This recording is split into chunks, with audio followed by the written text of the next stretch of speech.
Let's get started. Number 6. Cursing a lot. Somewhere along the way, society decided that swearing means you've run out of real words, like your vocabulary hit a wall and just collapsed into profanity. Turns out it's the opposite.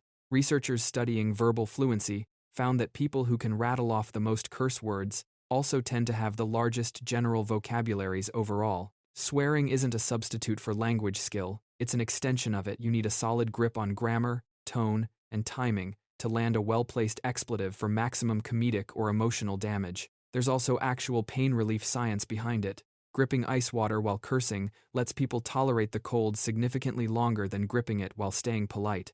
Your brain treats swearing like a tiny release valve, dulling pain and dumping stress in one syllable. So the person who stubs their toe and unleashes a full symphony of profanity isn't low class. They're running a more efficient emotional regulation system than the person quietly whispering, "Oh, sugar cookies," through gritted teeth. Basically, cursing is just your vocabulary flexing under pressure, efficient, colorful, and weirdly therapeutic. Number 5. Never questioning yourself. Imagine being completely wrong about something and somehow becoming more confident every second. Some people treat confidence like evidence. They say something with enough certainty, and apparently that means it must be true. I know what I'm talking about. Okay, based on what? Because I said it confidently. Fantastic. The scientific method has officially been replaced by vibes. One overlooked sign of lower reasoning ability is a lack of intellectual self-checking. Intelligent thinking isn't just about knowing things, it's also about noticing when you might be wrong. Your brain should occasionally tap you on the shoulder and say, "Hold on, are we sure?" That little moment of doubt is actually useful.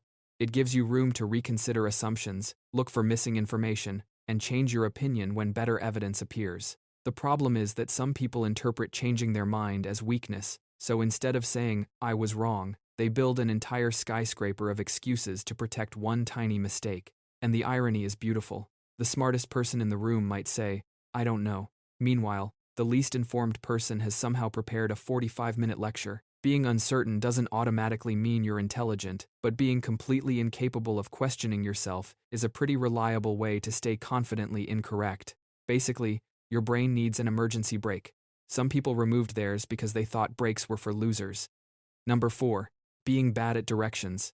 You know the person who gets lost driving to a house they've visited 11 times, and everyone assumes their internal compass is just broken along with several other things.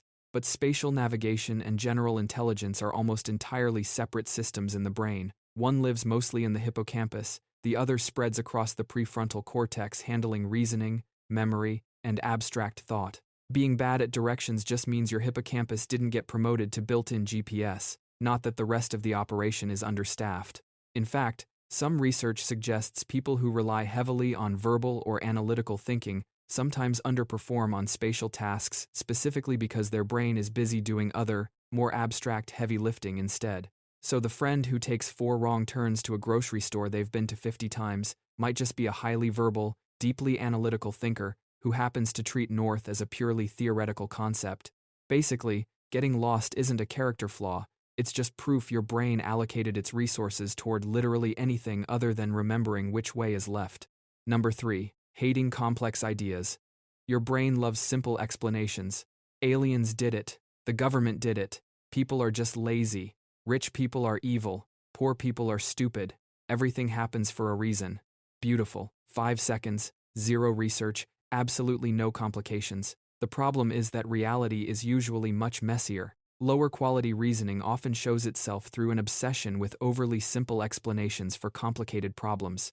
Not because simple explanations are always wrong, but because some people desperately want every question to have one obvious answer. Think about human behavior. Why did someone make a bad decision? Maybe they were tired. Maybe they lacked information. Maybe their environment influenced them. Maybe several things happened at once. But your brain would much rather say, "Because they're an idiot." Done. Case closed. Tiny courtroom inside your skull has adjourned. Good reasoning requires tolerating complexity. Sometimes 2 things can be true at the same time. Someone can be hardworking and still make terrible decisions. A successful person can get lucky. A smart person can believe something ridiculous. A bad outcome doesn't always mean someone was bad or stupid. This is uncomfortable because simple answers feel satisfying. Complexity feels like assembling IKEA furniture without the instructions. But intelligence isn't about making everything complicated either. It's about knowing when something is complicated. When someone gives you a giant social, political, scientific, or personal problem and explains it with one sentence, your brain should quietly whisper, "That seems suspiciously convenient." Number 2. Learning nothing from mistakes. Making mistakes is normal. Making the exact same mistake 17 times and acting surprised every single time is something else entirely. Imagine touching a hot stove, getting burned, recovering, and then thinking, "Interesting, let's gather more data." At some point, the experiment is over. One of the clearest signs of weak reasoning is failing to update your behavior after repeated evidence shows that something isn't working. Smart thinking isn't about never making mistakes. In fact, intelligent people make plenty of them. The difference is what happens afterward. You make a bad decision. You examine what went wrong. You adjust. Then, ideally, you avoid recreating the disaster like it's a beloved tradition. But some people protect their habits so aggressively that reality could practically send them a formal letter and they'd still ignore it. Their business keeps failing, but they blame customers. Their relationships keep collapsing, but every ex is crazy. Their plans repeatedly fail, but apparently the universe is just being difficult. This is where intelligence becomes less about what you know and more about whether you can update. Your brain should work a little like software. When new information arrives, you install the update. Instead, some people are running version 2009 with 17 security warnings and absolutely no intention of restarting. Mistakes are not proof that you're stupid. Refusing to learn from them? That's when the warning light starts blinking. Number 1. Making everything personal. Someone disagrees with you.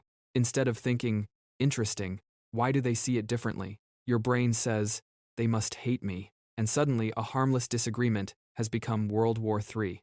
Taking every disagreement personally can reveal weak emotional reasoning because it replaces analysis with ego protection.